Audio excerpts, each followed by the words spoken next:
ও আমার রসের বাবি, এই ফোনটা তোলো তো। আমি রিসিভ করছি, কথা বলো। হ্যালো, হ্যালো জান, কি করো?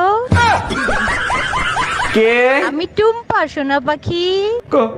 কোন টুম্পা? বুঝতে পারছি, দরজাল বউটা তোমার পাশেই আছে। এই টুম্পা, এক গ্লাস পানি দাও তো। যতটুক সময় ঘরে থাকো শুধু হুকুম করো, এক গ্লাস পানি পর্যন্ত ঢাইলা খাইতে পারো না। তোমরা মেয়ে ছেলেরা যে বালের কাজ করো, সব কাজ আমি করতে পারি, এমন কোনো কাজ নাই যে আমি করতে পারি না। তাই নাকি? তাইলে একটা বাচ্চা পয়দা করে দেখাও তো। Bye bye. জানেন ভাবি, সাইটে আর সুইসে খাওয়া আসার এখনো এক নম্বরে। দেখেন অরুণ ভাই, 2 নম্বরে যেটা আছে সেটা শোনার কোনো ইচ্ছা আমার নাই। আরে ভাবি, আপনি ভুল বুঝতেছেন, 2 নম্বরে আছে আম। আর 3 নম্বরে কি আছে? যেটা আপনি প্রথমে চিন্তা করছিলেন সেইটাই। আম্মাজান, আপনাদের তো লজ্জা শরম নাই, আমাদের তো আছে। আরে জামাই, কি হইছে সেটা তো বলবা। যখন দেখলেন আপনার প্রথম বাচ্চা উগান্ডাকে মতো হয়েছে, তারপরে এতগুলো বাচ্চা নেওয়ার কি দরকার ছিল? ভাবছিলাম এর পরেরটা ভালো হবে, ভাবতে ভাবতে এতগুলো হয়ে গেছে।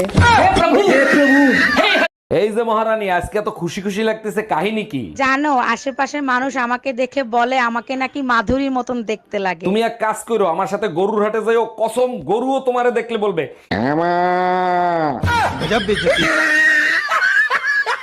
এই কি হয়েছে, কান্তিছো কেন? আমার প্রিয় বান্ধবীর হাজবেন্ড মারা গেছে, আরে বিধবার বেশে দেখতে খুব কষ্ট হচ্ছে। তোমার কষ্ট আমি সহ্য করতে পারি না, তুমি চাইলে তোমার বিধবা বান্ধবীকে আমি বিয়ে করতে পারি। তুমি এমন কোনো কাজ করো না যাতে আমি বিধবা হই।